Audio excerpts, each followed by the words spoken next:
Welcome to another episode of Val's Monologues. I'm your host, Val Holness, and I'm coming at you offline this time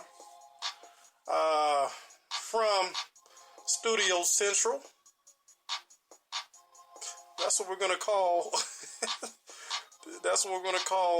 the new studio. That's what we're going to call the new studio, Studio Central, paying homage to our roots. And I say our, meaning the Answer Game podcast, which is coming at you. We had an excellent mastermind session this evening. And part of that discussion was naming something in honor of how we met, which is where, I should say, was at Central Christian Church on Dodson Drive, 1916 Dodson Drive, Atlanta, Georgia, Southwest Atlanta, Georgia.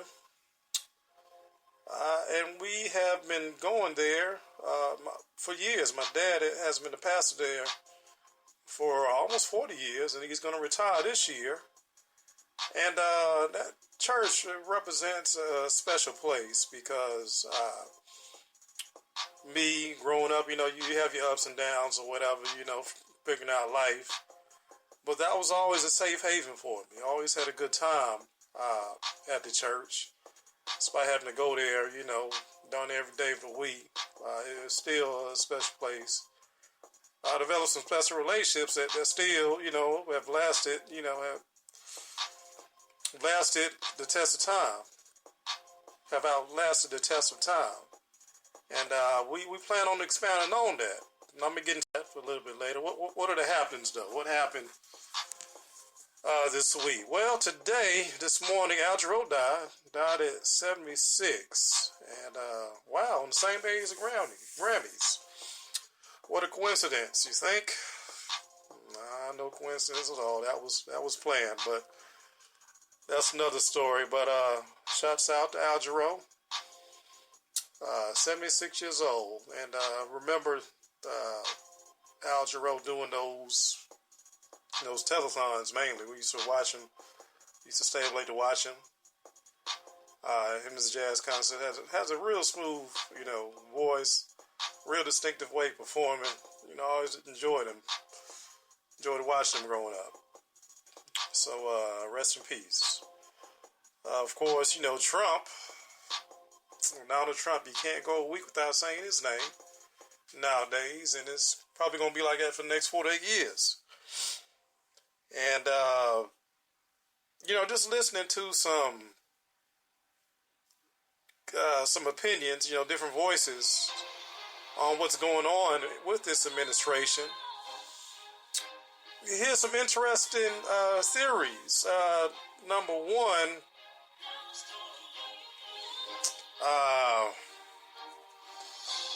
you see a lot of symbolisms, a lot of stories being played out right in front of us. And people need to watch these types of events, these types of stories with a third eye, with your third eye open. Because it's always some backdrop. Nothing that's on TV is coming at us straight. There's always some type of background with what you see, and especially with what's going on with the Trump administration and the executive orders that are being passed. Black folks, you should be mad, really, because with Trump taking charge by passing all these executive orders, testing out the system, you got to ask yourselves, why didn't Obama do the same thing when all these daggone police shootings were going on? I just wonder if people ask themselves those types of questions, man, because it seems so logical that it shouldn't get past you, But listening to this one voice that they talk about what's going on, and I'm not going to name the source, but I will say his point was that what you see are secret societies having a battle right in front of us And there's nothing that, like I said, there's nothing that comes at you straight, but you see a lot of symbolisms. One being the Super Bowl was a big one. Big one. And, not that I'm bitter about it, like you do your research, and I do come to the conclusion that it was fixed. There's just too many. It's just mathematically impossible for what happened last Sunday. Just everything had to go wrong. I mean, everything would have to go wrong for what happened, and coincidentally, wink, wink, it happened. All this stuff happened. And not to get too much deep into it, but, to really understand what's going on, man, it's what they do. They have symbolisms. They do it by the numbers. They have special numbers that they live by, special codes, special rituals. And they play it out right in front of our face. And, that's why you have to watch with a third eye open, because they do repeat the rituals.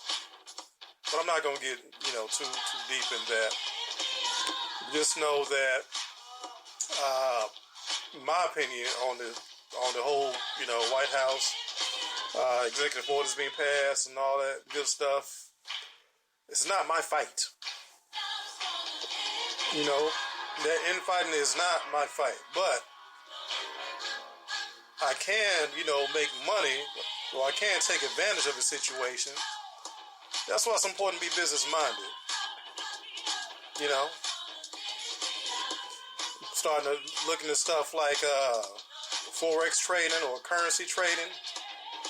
And I was watching this seminar earlier this week, concerning the basics of currency trading. And he mentioned that one of the things one should do is subscribe to Trump's Twitter account and Facebook page and all that stuff, because when he says something, it does affect the market. And the guy was explaining that if he says something positive about a company or whatever, the stock tends to go up. When he says something negative, the stock tends to go down. But his point was saying that whether, he says something, whatever he says, the stock market can go up or down, because, with Trump, ain't no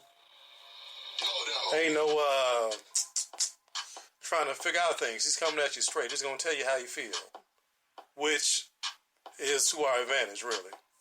So I don't have a dog in the fight. My only thing is to take advantage of the information being put out there, so that within the next 4 to 8 years, my family's straight. Which is why, starting these different projects are so important right now, which references back to Answer Game podcast. But what else happened? Let's see, Charles Oakley issue. That happened, and I'm so surprised that with all the black players in the NBA, with the NBA being over 80% black, that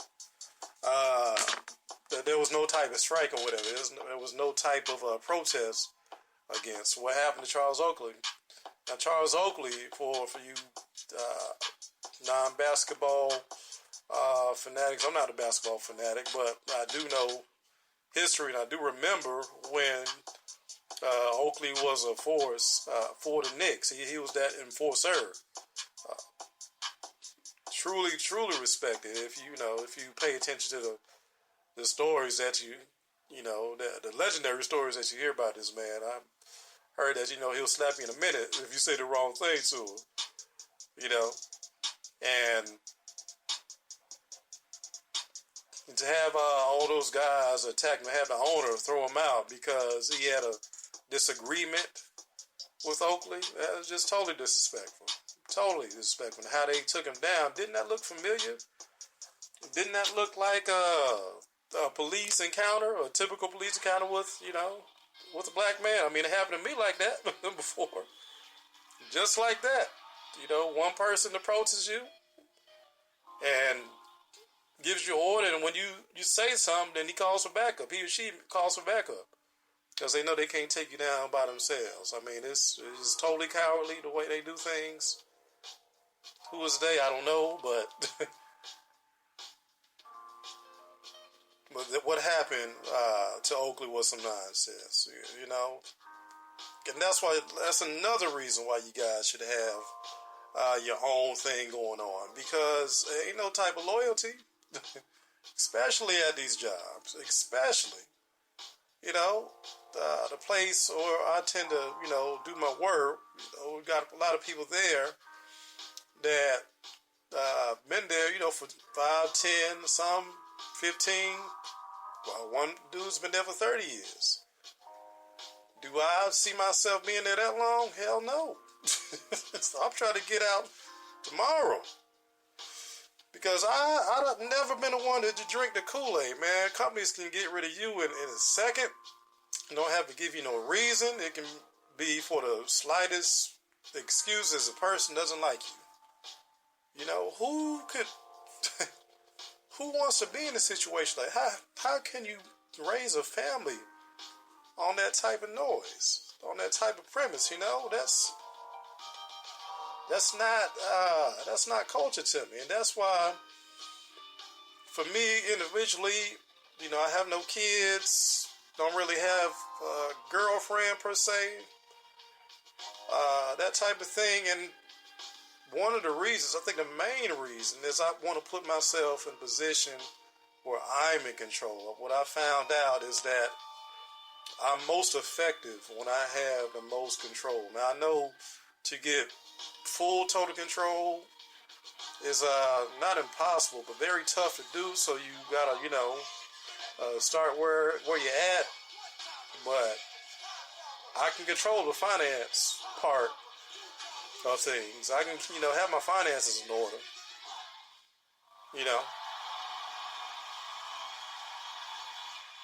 So, yeah. Another thing that happened with George Lopez, he talked about, he had a little anti-black rant this weekend, or last week. If you guys haven't heard it, you can just go to YouTube or Facebook or whatever. It's all over the internet. And just to make a long story short, he told a joke about Mexicans, two things that Latino that's that taboo to a Latino today, and he mentioned one of them is marrying a black person, and the other one is parking their car in the front of the house. And evidently a black woman got mad and shot a bird at him, and he kicked that person out, and it was just this big uproar or whatever. Hey, it was there was a racist statement or whatever, but racism, it's about power, man. Did that comment hurt? No. Would I have slapped the shit out of him if he said that to me? Maybe. But it's not really a big deal to me, It's not really a big deal to me. People, tend to get caught up, with words, man. And words can hurt.